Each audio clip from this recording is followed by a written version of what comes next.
La Bible en un an. Lévitique chapitre 9, verset 7 à Lévitique chapitre 10. Psaume 37, 30 à 40. Proverbe 10, 6 à 7. Lecture du 20 février. Marc chapitre 4, verset 26 à Marc chapitre 5, verset 20.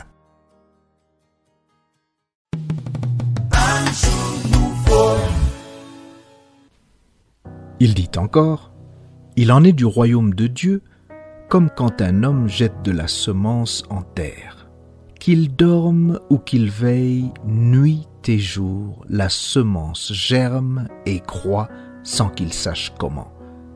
La terre produit d'elle-même, d'abord l'herbe, puis l'épi, puis le grain, tout formé dans l'épi.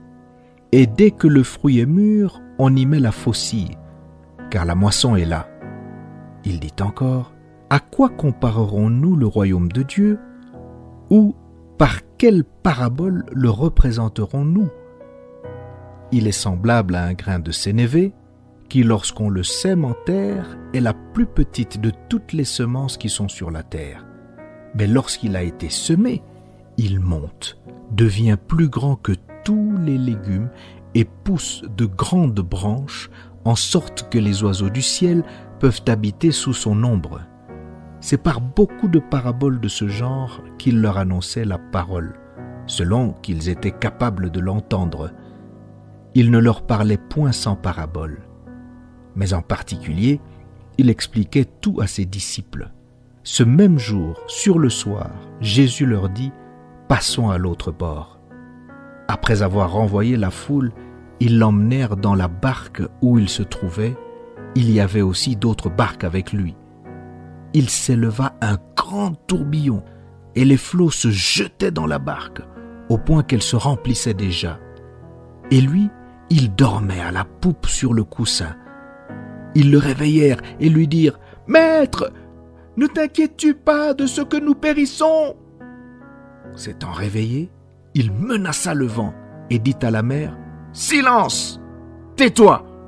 Et le vent cessa, et il y eut un grand calme. Puis il leur dit, « Pourquoi avez-vous ainsi peur? Comment n'avez-vous point de foi ?» Ils furent saisis d'une grande frayeur, et ils se dirent les uns aux autres, « Quel est donc celui-ci, à qui obéissent même le vent et la mer ?»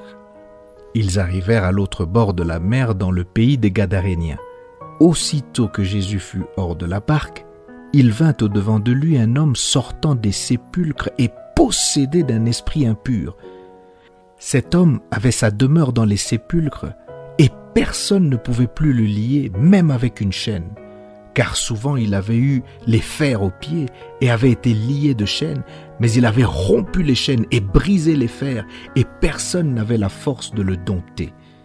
Il était sans cesse nuit et jour dans les sépulcres et sur les montagnes, criant et se meurtrissant avec des pierres.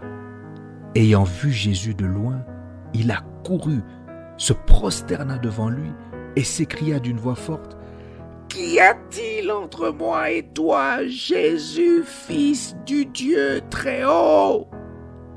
Je t'en conjure au nom de Dieu, ne me tourmente pas. » Car Jésus lui disait, « Sors de cet homme, esprit impur. » Et il lui demanda, « Quel est ton nom? »« Légion est mon nom, lui répondit-il, car nous sommes plusieurs. » Et il le priait instamment de ne pas les envoyer hors du pays. Il y avait là, vers la montagne, un grand troupeau de pourceaux qui paissaient. Et les démons le prièrent, disant, « Envoie-nous dans ces pourceaux afin que nous entrions en eux. » Il le leur permit. Et les esprits impurs sortirent, entrèrent dans les pourceaux, et le troupeau se précipita des pentes escarpées dans la mer. Il y en avait environ 2000, et ils se noyèrent dans la mer. Ceux qui le faisaient paître s'enfuirent et répandirent la nouvelle dans la ville et dans les campagnes. Les gens allèrent voir ce qui était arrivé. Ils vinrent auprès de Jésus et ils virent le démoniaque, celui qui avait eu la légion, assis, vêtu et dans son bon sens, et ils furent saisis de frayeur. Ceux qui avaient vu ce qui s'était passé leur racontèrent ce qui était arrivé au démoniaque et au pourceau. Alors ils se mirent à supplier Jésus de quitter leur territoire. Comme il montait dans la barque, celui qui avait été démoniaque lui demanda la permission de rester avec lui. Jésus ne le lui permit pas, mais il lui dit « Va dans ta maison, vers les tiens, et raconte-leur tout ce que le Seigneur t'a fait et comment il a eu pitié de toi. » Il s'en alla et se mit à publier dans la Décapole tout ce que Jésus avait fait pour lui, et tous furent dans l'étonnement.